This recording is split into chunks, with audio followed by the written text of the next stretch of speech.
You're listening to the Her Money, Her Business podcast. This podcast is for women starting or growing their own business and features episodes about money management, reducing financial stress, and how to grow a profitable business that's built to last. We want to see women in business thriving. So if you avoid discussing money, lack confidence managing money, or want to struggle less while making money, then you're in the right place.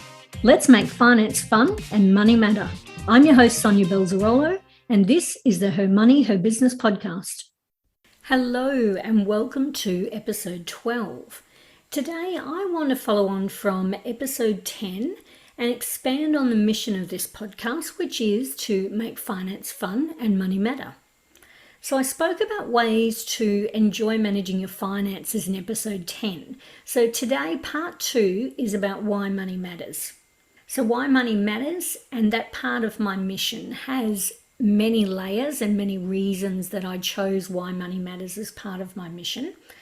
Things like why money actually matters to you personally and why you do what you do, what it gives to you, obviously, what money does for you, your business, your family, and why making money for women matters. So let's talk first about what money gives you.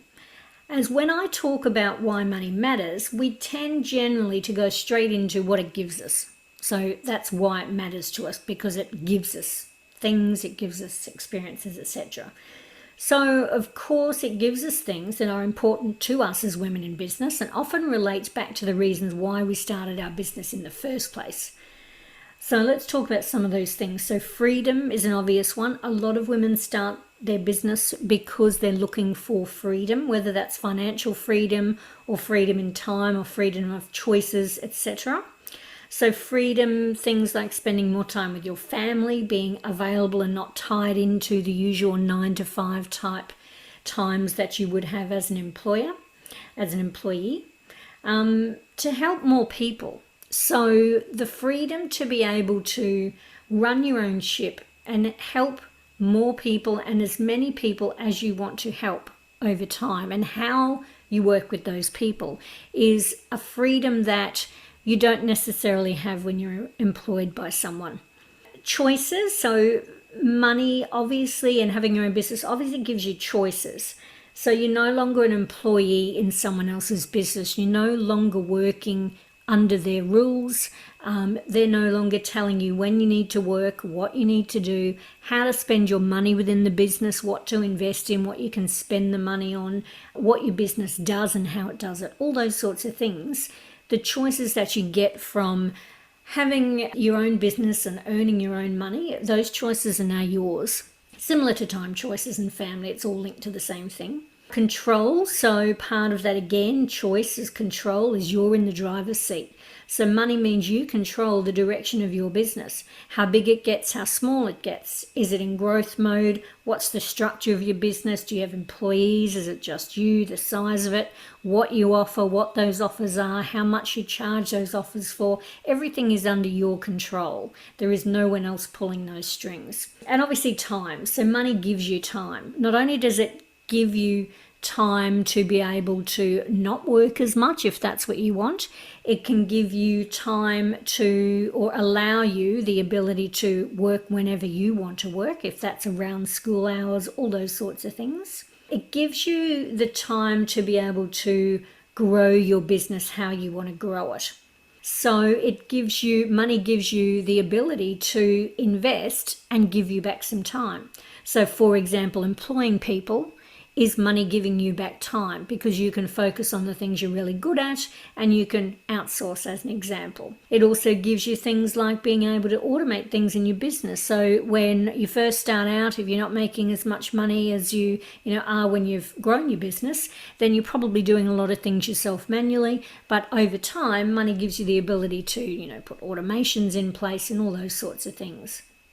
So money obviously gives you things and allows you to do things differently to when you were an employee, if you ever were an employee.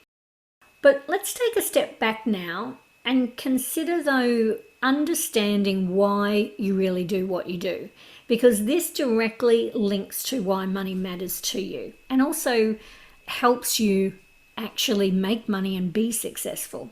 So when we consider why money matters to you, you understand the drivers and the emotions behind why you do what you do. So what's your long-term vision? Why are you working towards whatever it is you're working towards? If you're working towards just having lots of money in the bank, that's great, but it's not necessarily an emotional driver for you. So really getting to understand and taking a step back and really trying to get to the bottom of why you're doing what you do if you've not done that before, and going a little deeper than just some of those superficial things that you might be heading towards, and really getting to the emotions and the feelings and the reasoning behind what you're actually doing all this for. That's actually a great help to understanding why money matters. And so you're also shifting the focus of how you think about money if you really have a long-term vision on what you're doing all of this for. Another offset of that is once you understand what you're heading towards and what your vision is, you're actually really able to break that down and have some great goals in place. So then break those goals into really small steps and have some successes then along the way, because small steps generally do lead to successes. And so you're actually seeing yourself achieve things in your business, knowing that also you're working towards what that vision is that you know you're working towards. It's really a great motivator to keep going even in those hard times. You know what you're working towards. It also lets you or allows you to be confident to step outside of your comfort zone. So you start making time to understand your finances if there's a fear that you have around that, or a mindset problem around not feeling confident about managing your money, or I don't know how to manage my numbers, or I'm not good with numbers, all those sorts of things that can come up for some people. So really understanding what your long-term vision is and understanding why money matters to you and why making money matters to you, then it's really going to help you remove some of those fears, step out of your comfort zone and be confident with what you're doing. And it's something that you can now really easily implement in your business, is really going away and just, even whether it's journaling or whether it's asking yourself some questions, we're really getting to the crux of why money matters to you. So the last thing I really wanted to touch on is talking about some statistics around women in business and why it's important to me that I provide ways to help women realize that making money should matter to them. Having their own business that is successful matters if that's what their dream is, and that it is possible. I want to see women thriving from a place that's less stressful, and for it to be more commonplace for us as women to be in control, making money and managing our finances well in our business. So here's some statistics. So today, women still earn on average 14.6% less than men. And women on average when they retire have 52.8% less super than men. Now, according to the Boosting Female Founders Initiative, there's also more women than ever starting businesses, but there's also some key challenges that they've found women are finding while starting businesses. So there is so many more people, obviously women, starting businesses right now. I don't know if you've heard of something called the Great Resignation, but it's apparently happening in America, where basically due to COVID and that time that we had to revisit what our lives are really all about, I suppose, people are quitting their jobs and following their dreams and putting life above work. So there's a real shift happening. So that's happening in America, and there are predictions that that's going to happen, at some point here in Australia as well, if it hasn't started to happen already. And so part of that is there are lots of women who have reassessed and are looking to create and start their own businesses. But that doing that still doesn't remove some of the challenges, the key challenges that women are still facing today. So some of those are access to funds and having the money to start in the first place, because if you're very tied, let's say, to a marriage partnership where your husband earns most of the money, you being able to quit and actually build a business you might not necessarily see that as a possibility. So access to funding and having the ability to start that is a challenge for women. Access to networks and support systems. So women still feel like they don't have enough access to support, although obviously in the online world that is changing a lot, and there are so many great networks and resources out there for us. But with some women who don't necessarily know that those things are out there still see that as a challenge to them starting a business. Lack of confidence is a big one. That was about 25% of women, I think, in the survey that the Boosting Female Founders Initiative did. Time, family commitments and constraints. So this is obviously a big one. So women are still doing a large proportion, I'm generalizing here, but a large proportion of the managing of the household and all of the unseen chores and tasks and things that need to happen to run a household. Women are still largely in charge of that sort of thing. And so until the gender bias towards that changes, and obviously we need to take part in that, then there's still always going to be those time and family commitments and constraints that make women feel like it's a challenge for them to start or run or build a successful business. And the last one was gender and cultural attitudes to women versus men's roles. And some people obviously have some, real cultural and gender challenges within their family dynamic and their life dynamics around being able to see starting a business as something that they're able to do. So here's an interesting statistic.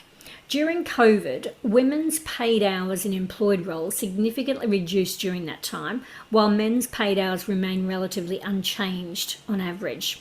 So women's expected responsibilities during this time, even though they were also in paid employment, was that they would be the ones who stayed home and looked after the children while the schools were closed. And the men continued to go and do their roles, obviously in the situations where that was possible and lockdowns weren't happening, etc. So there is clearly still a bias towards that, and obviously that's going to be a challenge to women in business.